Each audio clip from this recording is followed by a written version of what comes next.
بسم الله الرحمن الرحيم.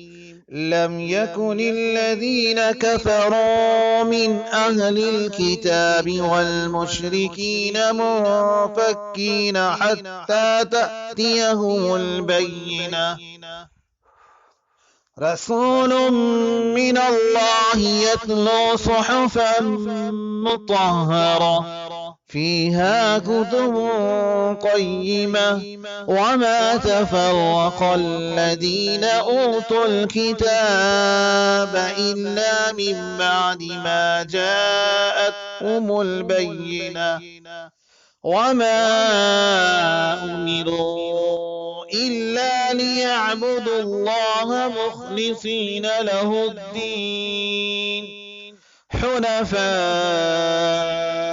ويقيموا الصلاة ويؤتوا الزكاة وذلك دين القيمة.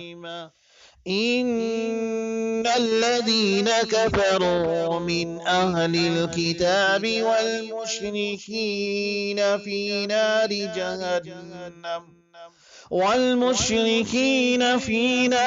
جهنم خالدين فيها أولئك هم شر البرية.